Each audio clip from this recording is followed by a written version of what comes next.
Good morning and welcome back to Living with the Classic. Absolutely beautiful morning here, but really cold. Just a little bit of a hurry here. We have to go to the inspection center to see if we can get this car legally back on the road. The first time in 32 years. Went on a little bit of test drive yesterday, just up and down my private road here. That seems fine, but it's a cold morning here. I'm going to fire it up, get rid of some of the ice, and let's go to the inspection center. I was going to pick up some more fuel this morning. I put in another 10 yesterday liters. I was going to pick up another 10 today, but I forgot this morning. So we need to go now. So hopefully we have enough. Otherwise I brought, a spare can and I can walk. So, but hopefully we have enough to get to the fuel station and then get to the test station as well. Just going to scrape off some of the ice here. After we've been there, I'll just give you guys a little walk around and show you once again what has been done and what has been done since last time on the car, but don't really have the luxury of that time this morning. Been up early, kids to school, done all of that, and now we're gonna head out. So let's go. Let's see how it does on a cold morning.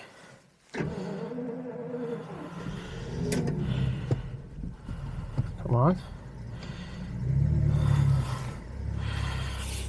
Not too bad. I think everything just needs to come back to life on this car. Driven a little bit more and come back. See, we are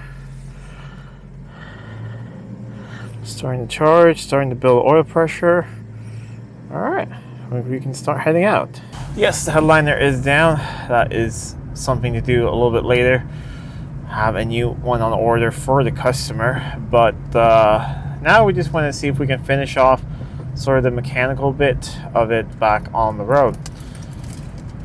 So hopefully everything's fine. It has had, everything's been greased and gone through. I checked the front wheel bearings, gone through the brakes. We have also replaced all the brake hoses, all the coolant hoses, fuel pump, fuel filter, gone through the injectors, all new ignition components, and new upper lower ball joints as well in the front.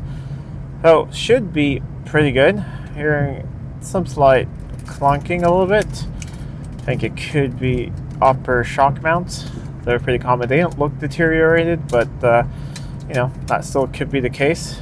Seems to drive pretty true and straight here, but we're not going to go too fast. It's slippery out. We're still on the old tires. I think it's good enough just to get back and forth to the MOT station, or inspection center. The owner has ordered a new set, and I think a different set of wheels, something like that. He's going to pick up the car on a trailer, actually. So why it doesn't really matter, but I think we are good enough to go there. If we get an visor on the tires, like I said, it won't be the end of the world. Oh, you guys are getting a glare from the sun there.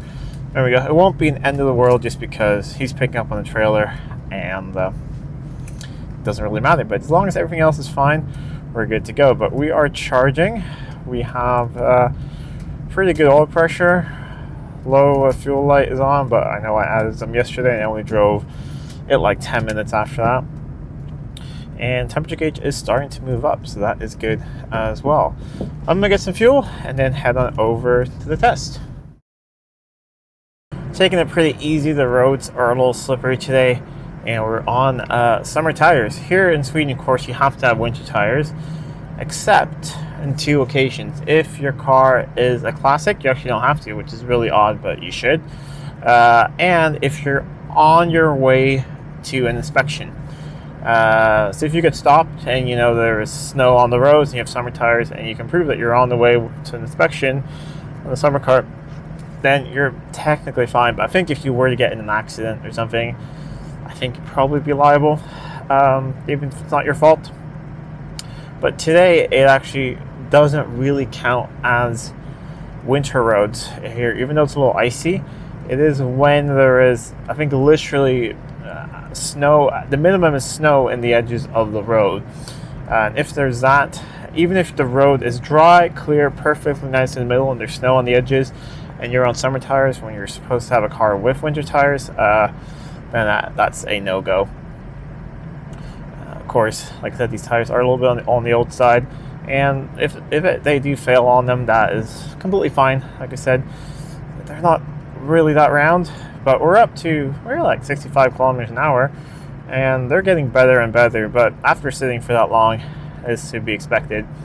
Let's put some fuel in it. Let's see. Low fuel light went out at least.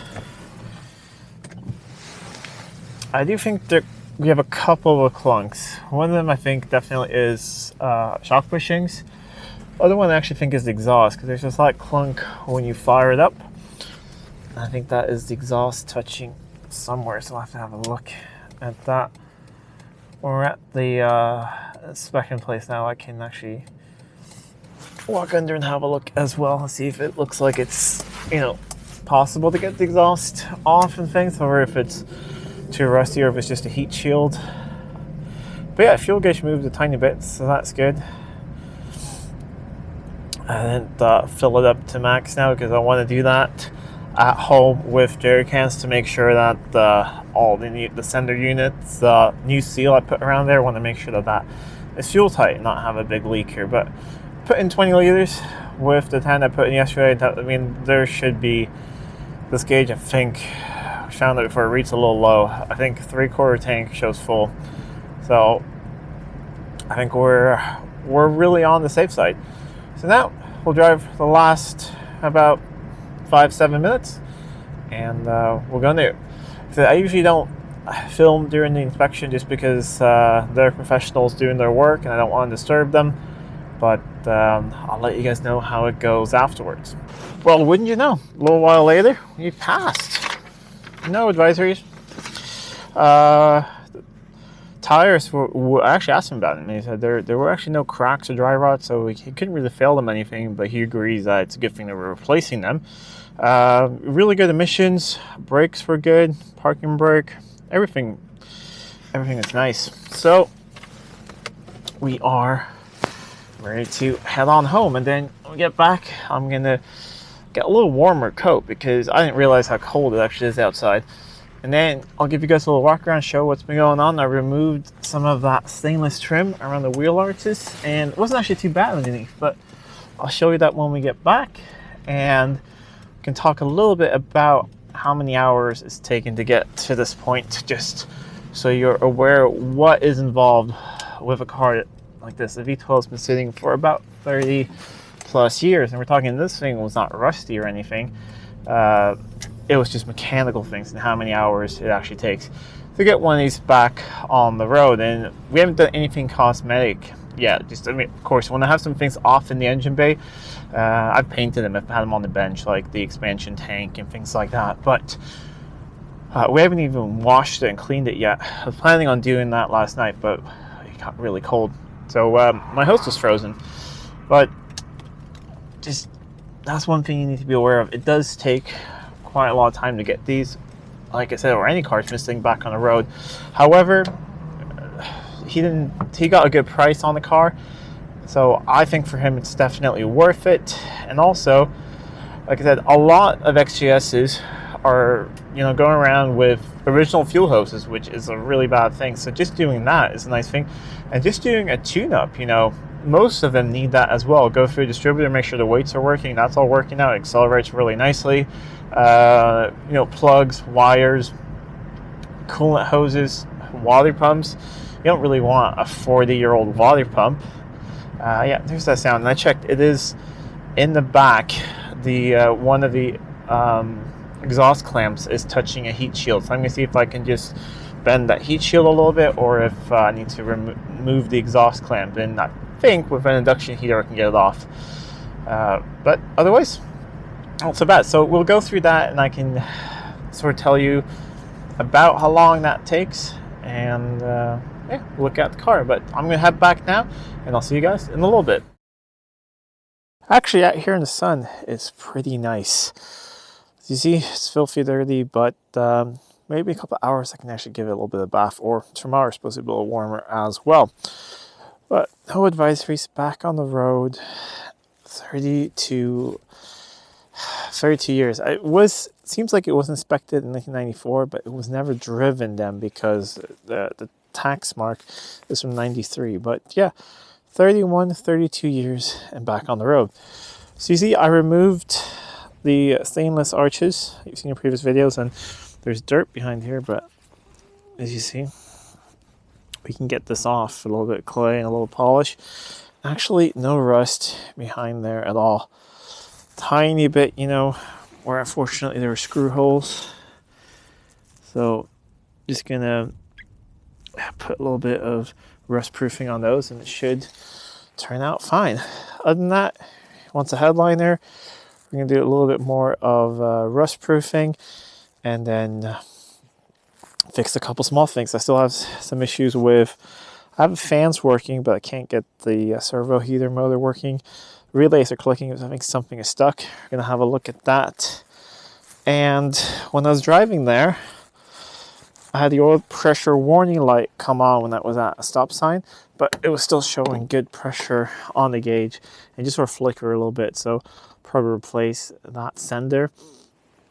And then, yeah, put carpets in, do everything else. And he's going to pick it up in yeah, a couple of weeks or so when he works, you know, out of the country. So, but I wanted it to be mechanically ready at this point, and then we can do some cosmetic things later, and he can come and pick it up whenever he wants to. But I hope you guys really have enjoyed this video series of getting an XJS Sigma 30 years back on the road. And I said we're going to talk about hours. We're somewhere between 50 and 60 hours so far. So just, you know, it takes a while. It takes a while to do everything, and it's like just a silly small thing, like getting a bulb out where all the screws are rusted solid and you need to take it all apart, replace the screws, drill them out. Just really small things like that where a 5-minute job ends up taking 2 hours. Things like that will happen. Or most of these cars, you know, the dials and everything seem to work once they've been sitting. This one's been sitting a little bit damp. So we had to replace most of the instrument binnacle. I had to go through every single switch, light switch, you know, lights, sockets, everything. It was just a lot. But now everything's gone through and cleaned up, and we have everything except that tiny little thing in the climate control that need to work on. But everything else works on it. So that is really, really good news. I might show some of the rest of the things once it's cleaned up. Maybe we'll do like a wrap-up video right when he picks it up, when the small cosmetic things are done. But I have some other cars to work on as well, so you probably see videos on those instead. But anyways, if you like this video, please give it a thumbs up and share it with friends. If you're not already subscribed to the channel, please do subscribe to the channel. It really helps out a lot. Until next time, I'm Adam. This is Living with a Classic. I'll see you soon.